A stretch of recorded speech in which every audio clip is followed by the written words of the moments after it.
The MMQB's Peter King back here on the Rich Eisen Show. You're in Oakland, Peter, are you? Yeah, I was in Oakland this morning, did something with Derek Carr for the NBC pregame show that you guys will simulcast on NFL Network on Thursday night. And I hope to show people a little bit of a different sign of Derek Carr. I've got this feeling about Derek Carr, Rich, that America really doesn't know him, and I think because the Raiders are just sort of exploding onto the scene, America just really hasn't gotten to know who he is, the kind of person he is. And I'll just tell you this, because I know you know him some. America's going to love this guy. This is a perfect face of the NFL guy for the NFL to push out for the next few years. So had a good visit with him this morning, and I think it'll be a real good piece on the Thursday night pregame show. Yeah, he's the first player in NFL history with 5 game-winning touchdown passes in the fourth quarter or overtime in a single season after having done it again on the Bills, that big comeback win. I mean, this is a huge game Thursday night, and I know the NBC has Cowboys and Giants on Sunday night too, so it's a big week for the Peacock Network, but I mean, no one's talking about the Chiefs either, and these are the two teams, whoever emerges from this with the better playoff positioning, we assume, will have the best shot at maybe preventing Tom Brady and the Patriots from getting back to the Super Bowl, Peter. Well, I mean, look, I did my column on Monday this week, Rich, and basically said that there's 64 games left in this season, okay? Everybody is equal now. Everybody has played 12 games, so you get a clear, unvarnished, crystal clear look, actually, at the standings, who has what left and everything. And right now, of the last 64 games of this season, in my opinion, the first one, Thursday night, of week 14, the Thursday night game, Oakland at Kansas City, is very likely the most important game left in this season. It has so much bearing on everything.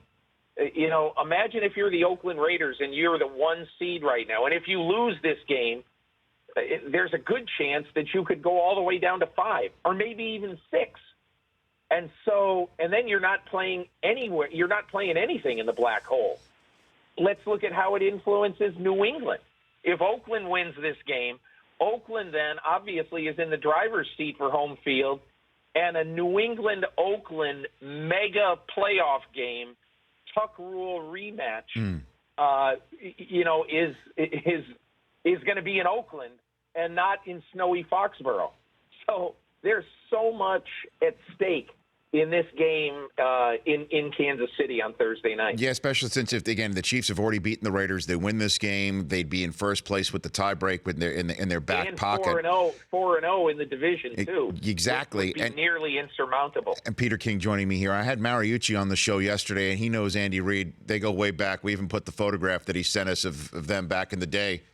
In Green Bay, having eaten a 40-ounce steak together in record time for that restaurant in Green Bay. We posted that on our Twitter page at Rich Eisen Show. And I said, what's gotten in Andy Reid? Because he's taking chances. He's throwing on third downs, right, with his opponent having 1 timeout left, instead of running, getting the defense back on the field and trying to win games in conservative fashion. It seems like he's a different guy this year with this dynamic team. Well, you look at the call, Rich. Look at the call he made. To snap the ball with a lead now, to snap the ball to the up back. In other words, instead of punting it away and letting his great defense play, he snaps the ball to his up back, and Albert Wilson runs 57 yards for a touchdown. An absolutely huge, huge play. And a gutsy call by Andy Reid. And obviously, he knows that he's got one of the best special teams coaches in football, Dave Taub. And, Dave Taub is going to have his guys ready. But Andy Reid's got the confidence to say, hey, you make that call when you think you've got it. And he made the call, and it worked perfectly. I mean, there are great calls all over that game, a 29-28 win that were absolutely vital to what they needed to do to win that game. Let's stick with the AFC a little bit longer with Peter King. You've got, again, the Ravens at the Patriots to wrap up Week 14 on Monday Night Football. That's a monster game on the worldwide leader. Steelers are in Buffalo. Who do you think, these two teams play each other Christmas night, who do you think emerges in the AFC North when it's all said and done, Peter? I think Pittsburgh emerges, but the one X factor there is we saw the classic Joe Flacco on Sunday. And you haven't seen much of him over the last 2 or 3 years, Rich. I mean, this was Darryl LaMonica. This was a mad bomber who's using Steve Smith, who's using Mike Wallace, who now has Brashad Perryman, a huge deep threat. Now you know why the Ravens made him the 18th pick in the draft a couple of years ago. You haven't seen this yet. And so that, to me, if Joe Flacco can be 80% the rest of the year of what he was, they not only can win that division, they could win a couple of playoff games because their defense is good enough now with Jimmy Smith back. But you asked me who I would pick. In my opinion, I think one of the most underrated defenses in football right now, and one of the most underrated defensive coordinators right now, is Pittsburgh and Keith Butler, who I think came in with a huge shadow of Dick LeBeau over him. But that shadow he is starting to cast because he is doing a great job, sculpting that defense in a different way. And there's one other thing, Rich. James Harrison is, I don't know how old he is, 38 or whatever it is, but it is incredible. Here's a guy who retired 2 years ago, and this year I think is having one of the best 3 or 4 years of his career. And he's older than everybody he's playing against. He's older than some of his coaches. So I love that division, absolutely love it. And to come down to Baltimore and Pittsburgh on Christmas, wow, that's going to be a great game. A few minutes left here with Peter King here on the Rich Eisen Show. Meanwhile, over in the NFC, what happened with the Cam Newton tie thing? I mean, is there? I don't think it's a deep, dark thing. I think Cam Newton just said, "Hey, I don't feel like wearing a tie." But if he says that, Peter, then he's got to know that he's flouting a rule that the coach has put in. He's no dummy. Rich, look, I'll just make this point.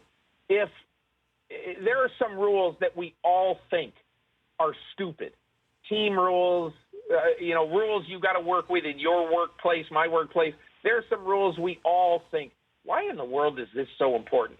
And this obviously falls into that category. But you know what? When Carlos Beltran is traded to the New York Yankees, he doesn't walk into Brian Cashman's office or Joe Girardi's office and say, "Hey, by the way, I really need to grow a beard." He understands when he goes to the New York Yankees that you're not going to have facial hair. And so that's why, to me, Cam Newton, who admitted, I guess, I read this, that he admitted that he had ties, but they just didn't match his outfit.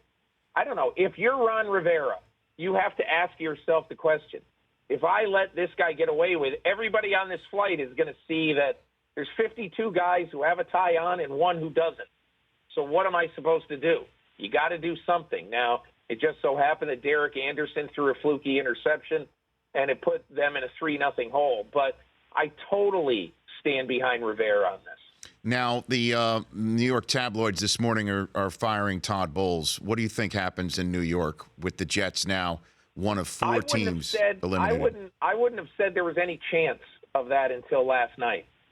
But, Rich, I was traveling. I was in a car last night listening to Boomer Esiason and Kevin Harlan on Westwood One. They savaged him. And I got a little caffeine jolt caffeine-like jolt when Boomer said, I realize the seriousness of what I'm about to say, but the New York Jets have quit on Todd Bowles. Now, Boomer's not some Peter King, never played the game past 7th grade analyst. Boomer Esiason is an NFL MVP making that statement. That's a heck of a statement to make. And so I think that if Mike McCagnon and Woody Johnson look at them in the last month of this season and think that his players are not playing for Todd Bowles and he can't do anything about it, they'll make a change.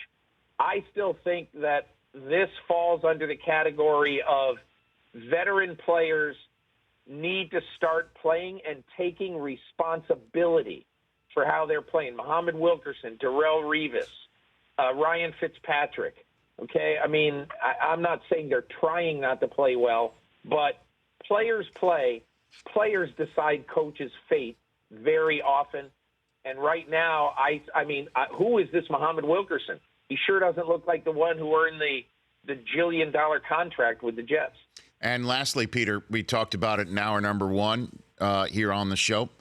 Frank Gore, now 8th all-time on the rushing list. If he continues to play into next year, he may be top 5. He's going to catch Eric Dickerson next at some point. Is he a Hall of Famer? I love guys like Frank Gore. I love, if I'm ever in the room, of voting for guys like Frank Gore for a couple of reasons. And a lot of people might call him a compiler, Rich. I would call him after his first year in the NFL, Rich, think of this. Frank Gore had ACL surgeries on both knees, and he had already had both shoulders with major surgery done. And you tell me any player in modern sports history who's had both knees and both shoulders done and then plays for a decade and finishes among the great players in the history of his game, give me a ballot for Frank Gore. I'd like to fill it out right now. Peter, thanks a lot. Look forward to your Derek Carr piece on Thursday Night Football. Look forward to it. Thanks very much, Rich. You have a great day. You bet. That's Peter King of the MMQB here on The Rich Eisen Show. The Rich Eisen Show, weekdays at noon Eastern on Audience.